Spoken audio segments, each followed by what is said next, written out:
Can we go in yet, or what do we do? Oh my god, it's so cute!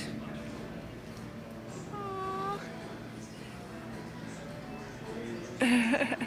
They got a Vader at the top. That's adorable. Baby, why don't we have these string lights for our Christmas tree? Those are pretty awesome. Aren't they cute? I feel like that's unrelated. I don't know. Yeah, we can hear you. I think Robert stole his sister's trinkets. He's embarrassed. He's an idiot. Actually, I think he said... You can hear everybody walking around upstairs, but I wanted to come down here and do what I promised. I found Keith's short story from when he was like 12 years old. He thought he hid it from me. He didn't. So I'm going to read it to you. This is my dramatic reading of Keith's short story. So it's called Rumpelstiltskin and the Three Big Pigs. It's really dumb. Once upon a time, there lived 3 big pigs. Big is capitalized. Well, technically, they weren't just big, they were all huge. I mean, these 3 were so large that when God said, "Let there be light," he told them they had to move over. Anyway, back to the story. The smallest of the pigs, if that's possible, was named Bob. The second largest is Jim Bob. The largest of the brothers, and all other land-walking creatures, is Billy Joe Bob. Well, Bob, Jim Bob, and Billy Joe Bob were walking on the roof of the 7 dwarves when Bob said, "Hey guys, we should build ourselves a house, just in case that pork-eating Rumpelstiltskin sees us." "You're right," said Jim Bob. "But what can we make our house out of?" "What are you talking about? Our house. I'm going to make my own," Billy Joe Bob replied. "You guys would take up all the room." After saying this, Billy Joe Bob walked away to build his own house. Bob and Jim Bob are now standing alone.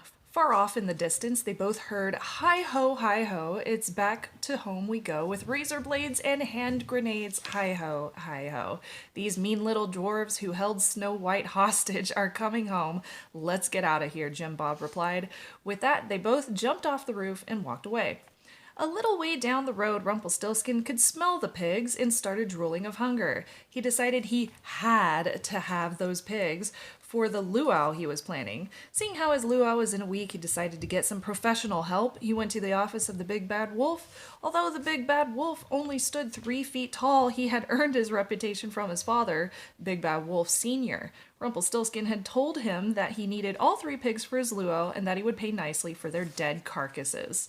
As the 2 brothers, Bob and Jim Bob, walked down the street, they saw a man carrying a bunch of bricks.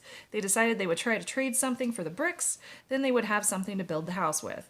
They went up to the guy and said, "Excuse me, sir, but would you ever trade those bricks?" "Sure," the guy said, "but what do you have to trade?" "We can only trade you the hair on our chins," the 2 brothers replied. "Ooh, just what I always wanted," the man said with enthusiasm. "You've got yourself a deal." With that, the 2 brothers took out their Mach 3 razors and started shaving. After they had given all their hair from their chins to the man, they took the bricks and walked off. As they walked down the road, they looked for a spot to build their house. There it stood, an open lot with no one living in it. Besides the fact that it had very frequent earthquakes, it was perfect. As Billy Joe Bob walked through an open farmer's field, he saw a giant pile of straw. He decided this is what he would build his house out of. Even though he wasn't sure about the stability of the straw house he was planning on building, he decided it would be fine.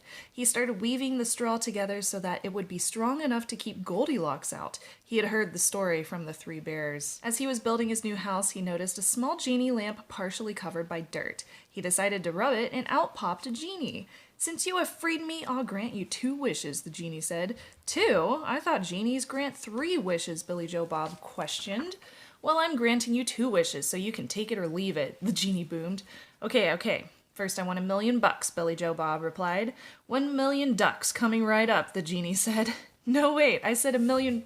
But before Billy Joe Bob could finish, there in front of him was $1,000,000. "Oh, well, I still have 1 wish, Billy Joe Bob said. "For my last wish, I want anything I touch to freeze." Okay, whatever you touch will turn to cheese, the genie said. This time Billy Joe Bob didn't even try to stop the hearing-impaired genie. As he was walking off, the Sprint PCS guy came up and gave him a pamphlet on their new free and clear plan.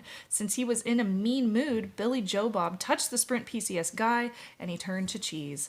After Bob and Jim Bob got the bricks, they decided to start building their new house immediately. After finding the open lot, they started building their new house. While they were building, they started thinking about what happened last time they built a brick house and how Big Bad Wolf Sr. had tried to enter their house through the chimney.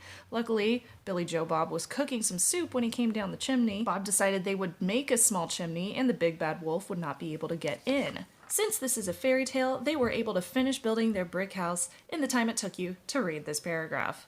After turning the Sprint PCS guy into cheese, Billy Joe Bob got back to building his straw house. As soon as he touched the straw, it turned to cheese. After a little while, he was finished with his new cheese house and he sat down to rest. Since he was hungry, he decided to start eating the Sprint PCS guy. After he was finished, a little girl with blonde pigtails and bear scratches all over her came up and asked him if he had any porridge. "Yeah, I have some porridge. Take my hand and I'll show you where it is," Billy Joe Bob said with an evil laugh. "Oh, thank you very much," Goldilocks said. After she grabbed his hand, she turned into cheese. "That serves her right for stealing other people's porridge," Billy Joe Bob said with a laugh. After Rumpelstiltskin had left the small hut, the Big Bad Wolf started to pace around the hut.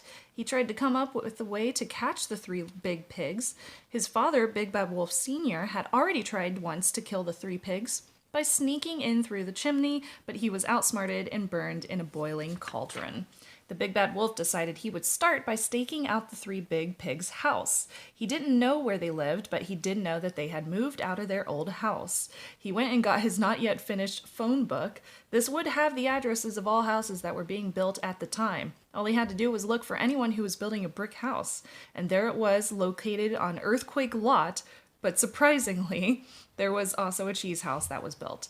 The Big Bad Wolf knew that no one besides the three little pigs would build a house out of cheese. He couldn't figure out why they would be building another house out of cheese. He decided to start staking out the brick house because he knew once he killed whatever pigs were in there that the pigs in the cheese house would be easy to get. Okay. When the Big Bad Wolf got to the freshly built brick house, he could see Bob and Jim Bob talking to each other inside. "Once I kill these two, I will take them to Rumpelstiltskin and then go get Billy Joe Bob from the cheese house." "You hear that?" Bob asked Jim Bob. "I thought I heard something." "No, I didn't hear anything." "What did it sound like?" Jim Bob asked. "It almost sounded like a wolf that was hired to kill us and bring back our carcasses is sneaking outside our freshly built house," Bob whispered. "It's just your imagination," Jim Bob said reassuringly. "And why are you whispering?" "I'm whispering because I thought I heard something," Bob said. "You didn't hear any—" Suddenly the ground started to shake. "It's an earthquake!" Jim Bob yelled. "Run!" The house started falling down, and soon there was nothing left but a big pile of rubble and two dead pigs. "Well, that makes my job easy," the Big Bad Wolf said. He put the two pigs in a sack and started walking to Rumpelstiltskin's. When he got there, he showed Rumpelstiltskin the pigs. "Very good, but where's the biggest one?" Rumpelstiltskin asked. "I believe he built himself a cheese house," the Big Bad Wolf replied. "Well, go and get him. I need him for the main roast of my luau," Rumpelstiltskin said. "Okay," the Big Bad Wolf said, a little agitated. "I'm going to need a box of mice." "Here, take these," Rumpelstiltskin said, handing him a box of mice. The Big Bad Wolf looked at the not yet finished phone book one more time to verify the address and then walked down the street. When he got to the cheese house, he could see Billy Joe Bob sitting inside eating what looked like a little girl made out of cheese. The Big Bad Wolf decided the mice could eat the sides of the house and have it collapse on Billy Joe Bob. The Big Bad Wolf let the mice go, and they started eating the cheese house.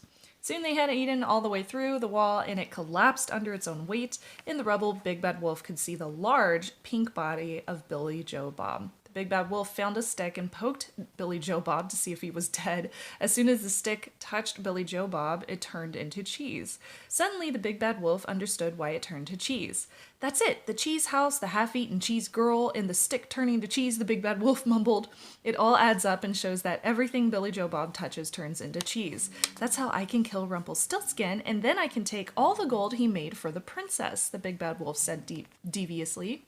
I'll feed him Billy Joe Bob, and then he will turn to cheese. The big bad wolf put on a pair of gloves and started to carry Billy Joe Bob to the luau that he had already started at Rumpelstiltskin's mansion in Beverly Hills, California. When the big bad wolf got there, he could see Bob and Jim Bob were already being cooked. "Here's Billy Joe Bob, just like you asked," he yelled to Rumpelstiltskin. "Now where's my money?" "Don't worry, you will get your reward," Rumpelstiltskin replied, "as soon as I finished my meal." "That's right, I will get my just reward," the big bad wolf laughed to himself, "just as soon as you touch my meal. Here, you take Billy Joe Bob, since it's your luau," the big bad wolf said, giving the pig to Rumpelstiltskin. As soon as Rumpelstiltskin touched Billy Joe Bob, he turned into cheese. As all the guests started panicking, the big bad wolf snuck into Rumpelstiltskin's house and stole all of his gold. Then he booked a one-way ticket to the Bahamas and drove to the airport in Rumpelstiltskin's Dodge Viper. The big bad wolf lived happily ever after in the Bahamas. The moral of this story is never accept 2 wishes from a hearing impaired genie. That's it. That's his story. It's ridiculous, but it's so very cute. It's just kind of adorable. So I wanted to share it with the internets because it's always adorable whenever you go to your in-laws' house and then you find things from your husband or wife's childhood, because then you can make fun of them with the internet. So it's super great. Like and subscribe if you enjoyed this. It's going to be Christmas tomorrow. I'm super excited. And until then, I will talk to you later. Bye.